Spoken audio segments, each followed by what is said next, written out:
everyone, and welcome back to Let's Play Crystalis. In the last part, we got here to this cave just to the east of the Sahara town after leaving the Draygonia castle behind us, and now it's time to end off the game. In fact, here's the pyramid that Emperor Draygon apparently took Messiah, so let's fly into it majestically like an eagle. And I gotta say, I love the music here. In fact, the next two dungeon tracks, or this and the final dungeon, are probably some of my favorite songs in the game. A lot of the enemies in this area can paralyze you, but if you have the Psycho Shield, that doesn't matter because it protects you from pretty much every status. This room here is essentially a maze. The way I'm going through it is the best way to go through it. It's also the quickest. The mummies, I believe, are similar to the skeletons in the fact that you have to murder them with paralysis, otherwise they'll come back, as far as I can recall, though. While we're along, actually, you know what? I was about to say something, but I'll save that for later, because we're coming... The pyramid is actually a really short dungeon. Like, we're already at the end of it. Or the first half of it, technically. I recommend getting the level 3 Thunder ready, and putting on the Power Ring. And Barrier if you need it. Charge up to level 3 and prepare to fight Emperor Draygon. He likes to fly all over the room and shoot projectiles at you. He's honestly really easy if you just Power Ring with level 3 Lightning. Like I said, level 3 Lightning is a screen nuke that does a crap load of damage and hits. And for killing him, we get a chest, which has the Psycho Armor. The Psycho Armor is very similar to Dio's Pendant in the fact that when you have it equipped, it recovers something. However, if you stand still with the Psycho Armor, your HP slowly recovers. So that's pretty cool.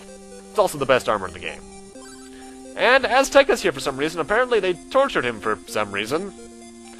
And he's gonna give us the Bow of Truth, because apparently even though the Emperor just exploded, he's still alive. I'd like to see Darth Sidious do that. And we're actually at the entrance to the pyramid, so I actually just went and healed at the in-off screen. And the Emperor went to the back entrance to the pyramid, which you just have to fly up here, and there it is. Now, the enemies in here are the reason why I grind to level 16 off-screen. They can pretty much... Well, actually, first off, this is the section you need the Bow of Sun and Moon for. They don't tell you where to get them, or how to. It's just the fact that you need them via telepathy with Athena, but you need them in order to break these weird little statues. Honestly, I think that's kind of a dick move on the designer's behalf, because they never tell us they exist. Anyway, now back to what I was saying earlier, the enemies in this area are honestly just such a pain to kill that I needed to grind off screen. They can also turn you into the slime, so be careful of that. Anyway, as I was about to say before all that, there is actually a bit of a cheat code in the Crystalis. If you hold A and B on the Player 1 controller, and then press, I think, either A or B on the Player 2 controller, you'll actually teleport to locations throughout the entire game. Like, you'll start at Leaf, and then you'll go to key locations all the way to the exit of the cave that's right in front of the pyramid. Mind you, in doing so, if you use that, you can get yourself stuck, because you might not have a sword with a shell flute. It's kind of a bad idea to do it, but I suppose you could experiment around with it for speedrunning. Anyway, I recommend flying over this. Anyway, it's time for us to fight Draygon again. Pretty much get the same stuff out, except this time get the Power Ring and the Bow of Truth out along with Barrier. You need the Power Ring in order to do this fight. Anyway, after finishing his first dialogue, immediately use the Bow of Truth to reveal his true form. Oh gee, a dragon from a guy named Draygon. I would never have seen this coming. Anyway, this guy can also turn you into a slime with his little blue fire attack, so watch out for that. In fact, there it is right there. And those pellets hurt a lot, so I recommend using the Barrier move. After he dips down like that in this pattern, he'll open up that little red spot on him. That is what you have to hit with the level 3 Thunder. You need to do this in order to kill him. Using it twice should kill him though, and so he's nowhere near as hard as he looks. He is very, very easy. I do like the sprite though.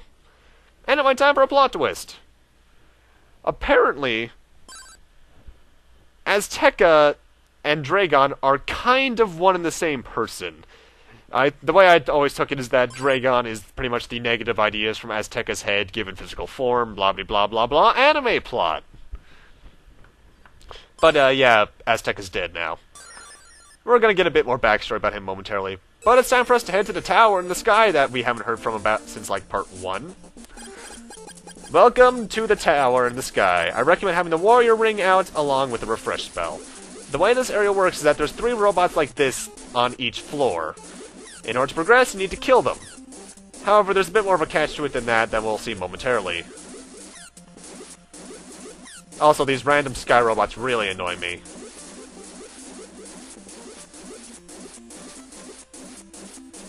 Come on, Mr. Robot. Die. Die so I can explain more to the good people. Really hate those flying robots, by the way. Okay, there we go. Upon killing the 3 robots, out of each one of those kind of doors right there, these R2-D2-like robots will spawn out of them, and you need to kill them in order to make the actual stairs appear. It usually takes about 2 level 3 thunder attacks, then a couple of level 1s. You need to kill them all, and each door generally spawns anywhere between 2 and 3.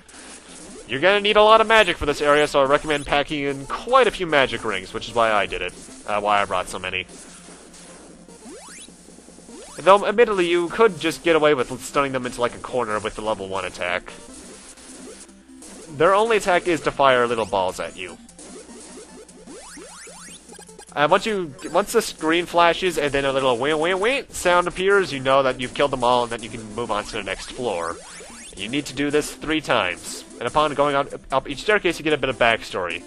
Case in point, Messiah and the main character here are some of the scientists that built this tower, and it was built so that when the tower activated, so would our cryostasis, and we would be awakened so we could judge humanity. This is where the plot gets a bit weird, but at the same time starts to make a bit more sense. In fact, I will say I do like this game's plot, even though it doesn't seem even though it seems rather nonsensical until you start thinking about some of the stuff.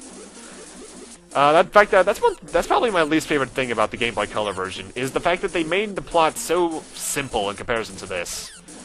Because this plot, while it's nothing spectacular, for NES standards, it was really good. That one thing I like is that, even though I didn't really comment over it, they actually bring up the concept of good and evil and such. Specifically with Azteca during his final speech.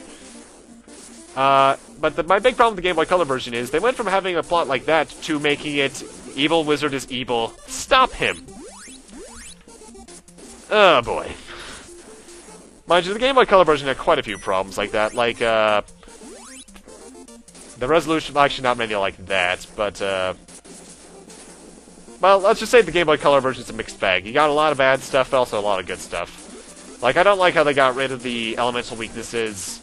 I don't like how low the resolution is in comparison to this. Though I can understand it because it is a Game Boy Color game. But at the same time, it's weird because some of the sprites actually have more detail in the Game Boy Color version, as do the animations. They actually added a couple dungeons in order to make some stuff make more sense. In fact, they added a bit of backstory to make things make a bit more sense in terms of task order. Also, apparently, Aztec is an android programmed to lead the people in a positive direction. Anyway, back to the Game Boy Color version really quick. Like, one instance of little bit of backstory that they add is... you might remember back in part 1, we had to reactivate a windmill. They explained via talking to the NPCs that you need to do that in order to have them be able to make bread. That's actually one of the very many instances of hand-holding the Game Boy Color version introduces that I actually do kind of like, because one of my few hits about this game is that they never really tell you where to go in quite a few cases. Which, yeah. I'm a fan of non-linearity, but at least give me some idea of where to go. Nah. Can't win them all. Although the Game Boy Color version also changed the soundtrack, that's probably my biggest hit about that game overall, actually. Don't get me wrong, the Game Boy Color soundtrack is a great soundtrack on its own, but it can't match up to the NES soundtrack. That's really sad, too, because there's quite a few kick-ass Game Boy Color soundtracks. Like, Pokemon Crystal, the Zelda Oracle games, quite a few good ones, but, what they did to the soundtrack of the Game Boy Color version of this just sucked. Anyway, thankfully we're done with the robots now. And hey, Messiah, we finally caught up with you after, what, 7 parts? Yeah. Anyway, we're gonna unsheath our swords, and... well, we're not gonna have the swords or their bracelets anymore. Instead, they fuse into Crystalis, the namesake of the game. I do believe in the Japanese version, this sword is referred to as God Slayer. That's where the namesake comes from in that version, I believe. And she's telling us to go destroy Dyna, which is the tower's central computer, so it doesn't destroy the world. Also, I should note, the only room in this tower you can save in is the first one. And with that, we're heading up to the final boss, actually. For the final boss, honestly, you don't need any of the equipment. Have Refresh on if you want to, I suppose. But there's one, well, let's just watch what I do to the final boss. The final boss is essentially a bullet hell with awesome music, I actually have to say. It likes to fire lasers out of its eye and shoot various lasers out of the 2 things to the left and right. However, if you stand where I am right now, he cannot touch you at all! And then you can just spam fire the B button and you win. Really disappointingly easy, honestly.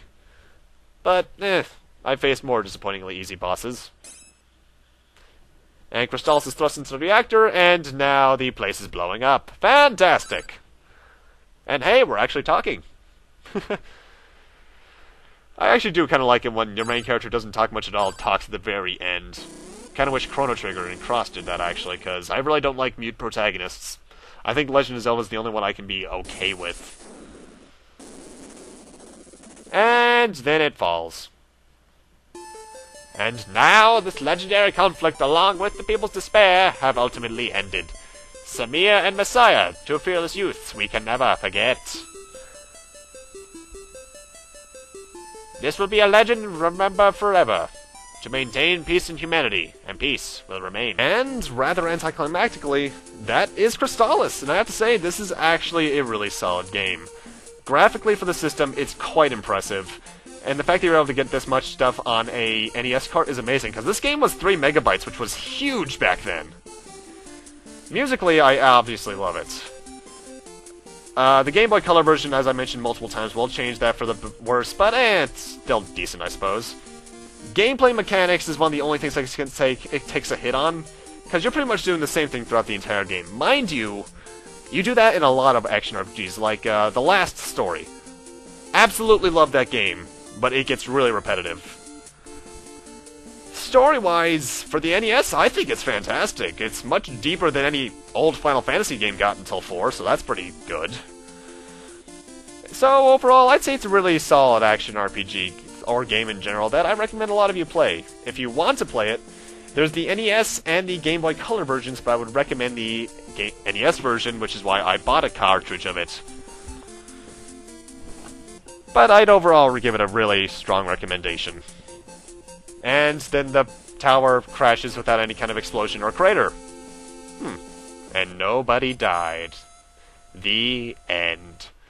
But yeah, that was Crystalis. I overall really enjoy it. But with that, I'm going to need to end this Let's Play off here. Thank you guys for watching, and I'll see you guys next Let's Play, whatever that may be. I think in terms of recording dates, that would be Mega Man Extreme 1? I don't remember. Because that's actually one thing I don't really go into often, is that the way I upload is based off the recording date of the original episode. But I guess I'll save that for whatever you see next. Yeah. Yeah. See you guys then.